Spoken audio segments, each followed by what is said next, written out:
As the legal battle surrounding Lil Durk intensifies, new footage has emerged, reportedly showing the rapper and his alleged hitmen aboard a private jet. This video, now circulating online, has added a surprising twist to an already complicated case. Lil Durk, facing federal charges that could result in a life sentence, is accused of masterminding a murder-for-hire plot targeting rival rapper Quando Rondo.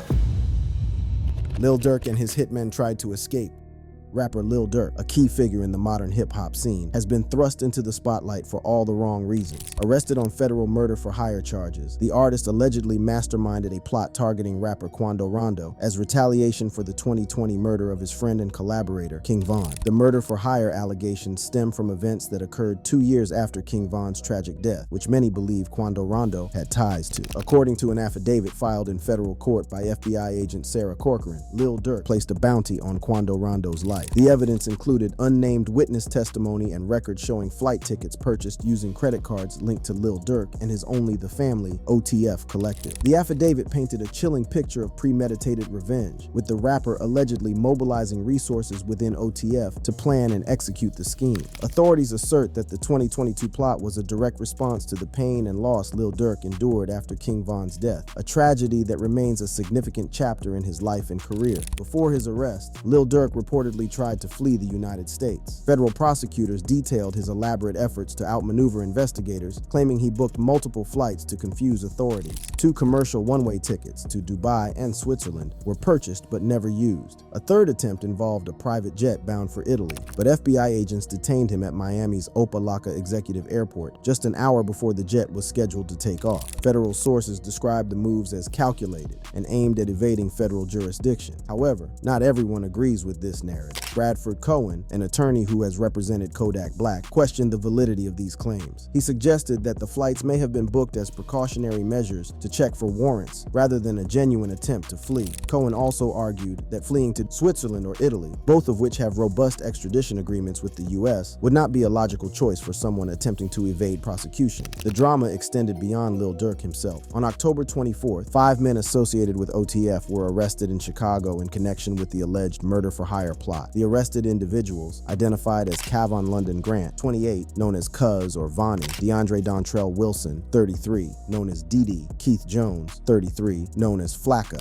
David Bryan Lindsay, 33, known as Brown Eyes, and Asa Houston, 36, known as Boogie. The men faced charges detailed in a 4-count federal grand jury indictment, with Jones also facing an additional charge for possession of a machine gun. They made their initial court appearances in Chicago and are expected to be arraigned in Los Angeles. Despite their alleged roles in the plot, attempts to escape arrest proved futile for these 5 men. A video circulating online showed the chaotic moments during their arrests, further adding to the sensationalism surrounding the case. If Lil Durk had successfully fled, his actions would have brought serious legal consequences. Under US law, anyone fleeing prosecution is considered a fugitive, a designation that complicates their legal standing. One immediate consequence would have been extradition. Countries like Switzerland and Italy have strong extradition treaties with the United States, meaning Lil Durk could have been quickly returned to face charges. Additionally, fleeing would have nullified the statute of limitations for the crime, allowing authorities to pursue charges indefinitely. Perhaps most damaging, fleeing could have led to harsher sentencing. Judges often view such actions as an admission of guilt or lack of remorse, leading to reduced chances of leniency during sentencing. In this case, Lil Durk's reported attempts to flee may already be seen as damaging evidence regardless of their intent. Before his arrest, Lil Durk's music and public statements hinted at his awareness of looming legal troubles. Fans have pointed to the eerie foresight displayed in his 2022 track Federal Nightmares, which has surged in popularity following his indictment. The chorus of the track, with its haunting repetition, "Delete my iCloud if I think they really on me. When trial come, it ain't your phone, it be your homie. He on the stand with his head down like he don't know me. It ain't no point in no getting lawyer if your homie told." Fans have called the lyrics a premonition of the rapper's current circumstances, with one ex-user commenting, "Lil Durk really predicted his own future with this song, Federal Nightmares."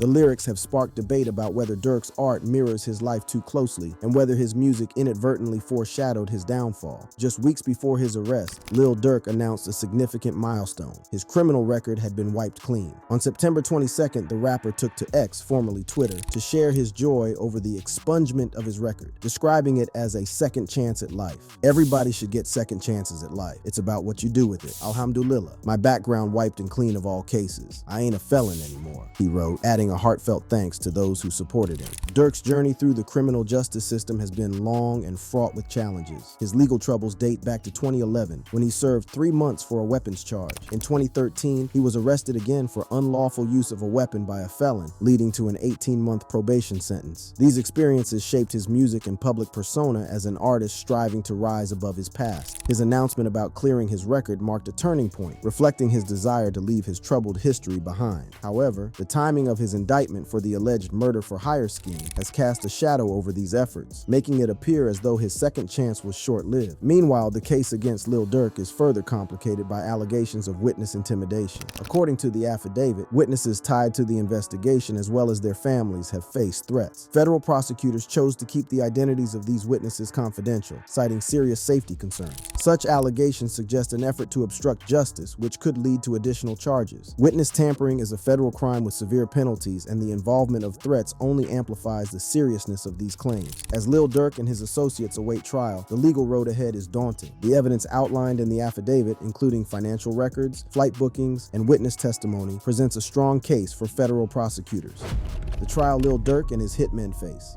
Chicago rapper Lil Durk faces a federal trial with grave implications. Accused of orchestrating a murder-for-hire plot, Banks stands at the center of a case involving allegations of interstate criminal conspiracy, firearm violations, and the tragic death of an innocent victim. SR federal prosecutors, armed with extensive evidence, claim Banks used his position as leader of the rap collective Only the Family, OTF, to coordinate the violent retaliation that has now landed him in court. Banks, along with 5 alleged co-conspirators, Kayvon London Grant, DeAndre Dontrell Wilson, Keith Jones, David Bryan Lindsay, and Asa Houston, faces multiple charges, including conspiracy to use interstate facilities to commit murder for hire resulting in death, use of firearms in furtherance of a crime of violence resulting in death, and possession of a machine gun. The defendants are accused of carrying out a coordinated plan to murder Quando Rondo, referred to in court documents as a rival to Banks. This feud is rooted in the 2020 murder of Banks' close associate and OTF member King Von. The indictment and supporting FBI affidavit detail how the plot was carried out. Prosecutors claim Banks offered a bounty on TB, Quando Rondo, promising monetary rewards and music opportunities through OTF to those willing to take part. The plan was initiated in August 2022, when OTF associates learned that Quando Rondo was staying at a hotel in Los Angeles. Grant, Wilson, Lindsay, Houston, Jones, and another unidentified individual referred to as co-conspirator 2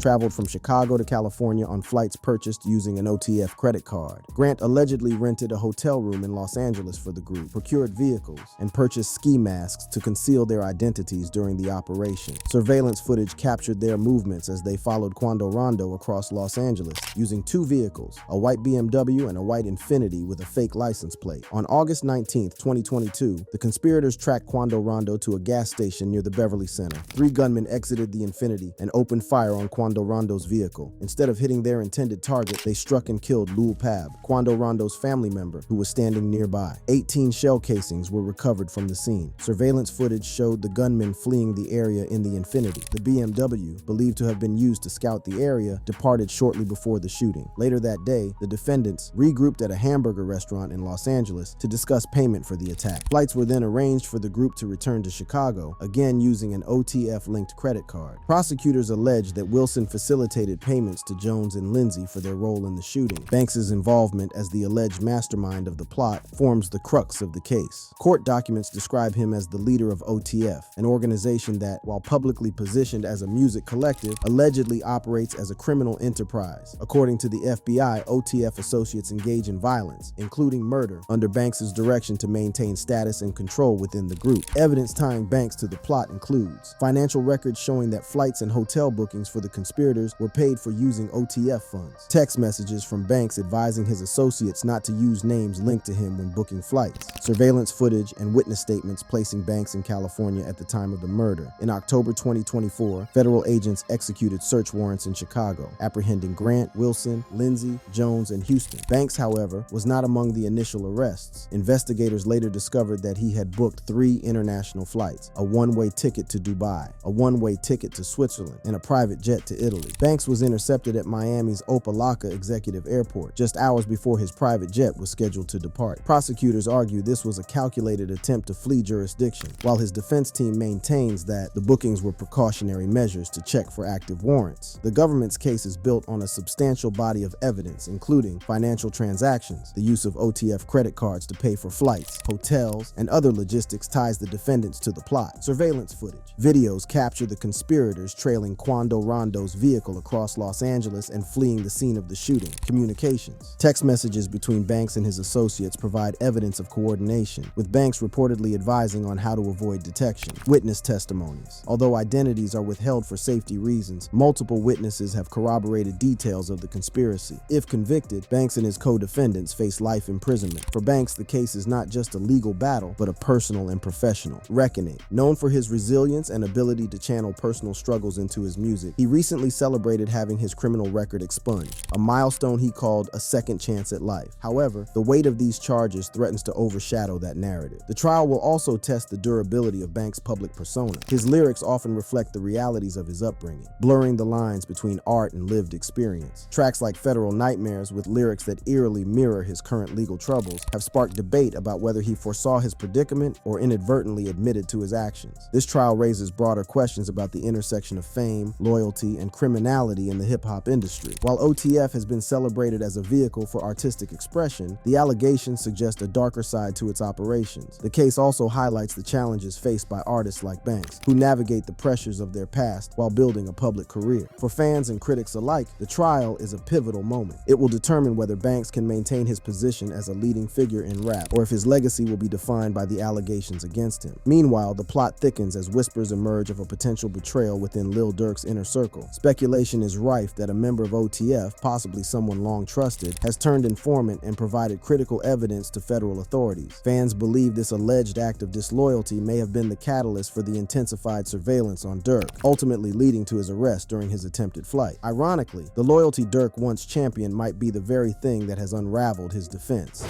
Inside, threat against Lil Durk and his hitmen.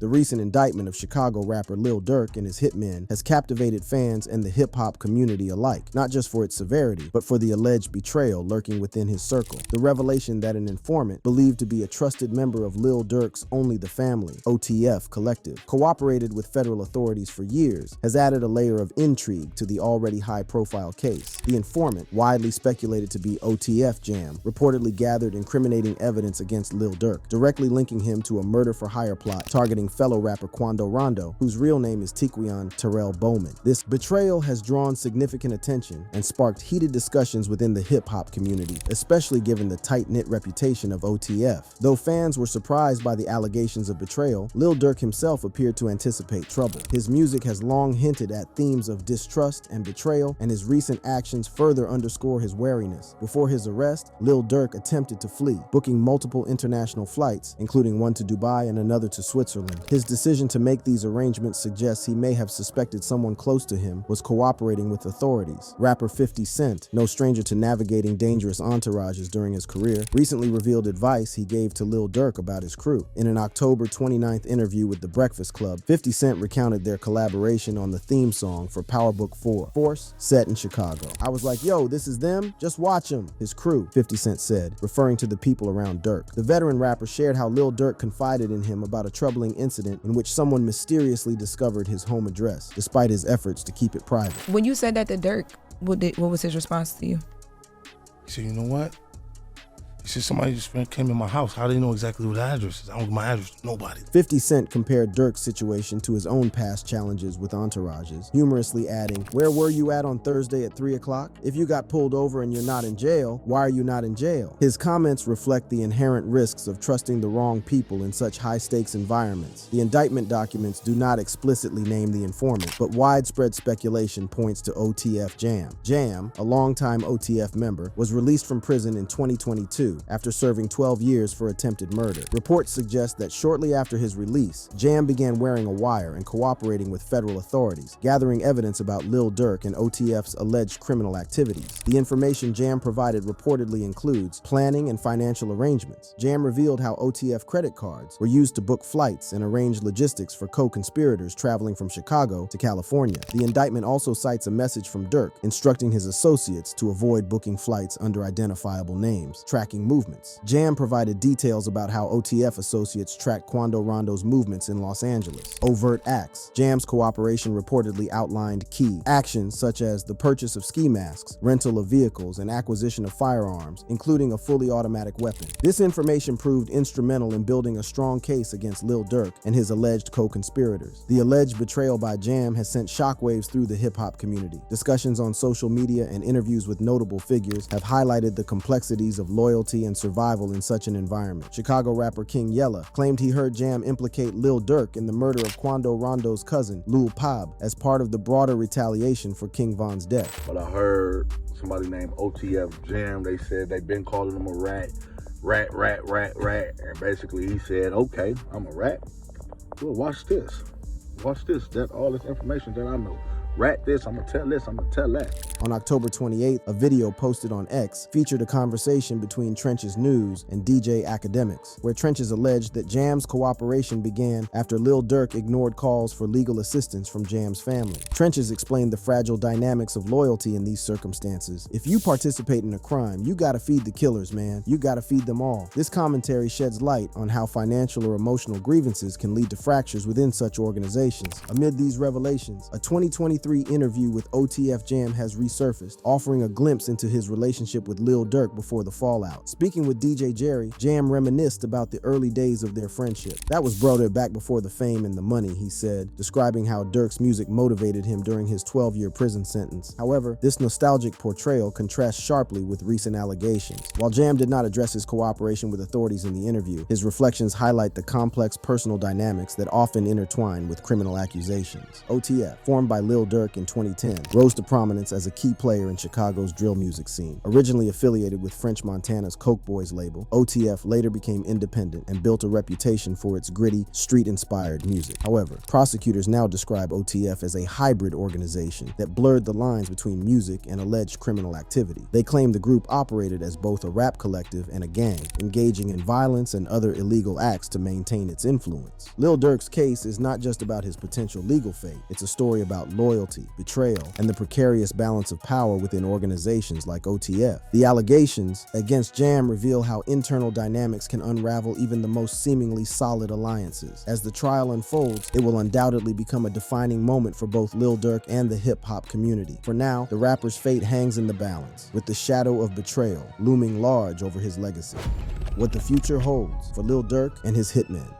Lil Durk's legal challenges have escalated significantly with the latest superseding indictment filed by federal prosecutors. The charges now include conspiracy, use of interstate facilities to commit murder for hire resulting in death, and using, carrying, and discharging firearms, including a machine gun, in furtherance of a violent crime. If convicted, he faces a potential life sentence. The new indictment positions Durk as the lead defendant, adding him to a case that already implicates 5 co-defendants: Kavon London Grant, DeAndre Dontrell Wilson, Keith Jones, David Bryan Lindsay, and Asa Houston. The gravity of these charges underscores the stakes as Durk's trial date, set for January 7, 2025, approaches. Following his arrest, rumors on social media platforms like TikTok added another layer of sensationalism to the case. Some posts speculated that Lil Durk could face the electric chair, prompting widespread concern among his fans. However, these claims were quickly debunked. California, where the charges are filed, does not permit capital punishment due to a 2006 federal ruling and a 2019 moratorium issued by Governor Gavin Newsom. The speculation underscores the heightened public interest in the case, but the reality remains stark. Even without the death penalty, a life sentence looms as a possibility if Durk is convicted. In court, Lil Durk has pleaded not guilty to all charges. His legal team, led by prominent attorney Drew Findling, is preparing for an aggressive defense. Known for representing high-profile clients such as Cardi B, NBA YoungBoy, and even former President Donald Trump, Findling brings significant experience to the table. However, the prosecution has raised concerns about the possibility of Durk fleeing before trial. Court filings revealed that he had booked 3 separate one-way international flights to Dubai, Switzerland, and Italy on the day of his arrest, suggesting a calculated attempt to evade justice. These allegations have prompted prosecutors to request that Durk remain in federal custody until his trial. A detention hearing is scheduled for December 2nd, offering another opportunity for his defense team to argue for his release before the trial begins. The legal trouble has had immediate consequences for Durk's reputation and public image. The The village of Broadview rescinded an honorary key to the village that was awarded to him just days before his arrest. The village also terminated its partnership with Durk's Neighborhood Heroes Foundation, a nonprofit focused on supporting youth programs and community development. Broadview Mayor Katrina Thompson justified the decision, stating, "Our public partners must reflect the uncompromising standards demanded by our residents." Meanwhile, Chicago Mayor Brandon Johnson has faced questions about the $150,000 donation made to his political committee by Durk's company, The Voice Touring, in 2023. While some have called for the funds to be returned, Johnson defended the contribution, emphasizing the presumption of innocence and Durk's efforts to support social causes. You're asking me if I should make a judgment on a black man before a full trial has actually come to fruition.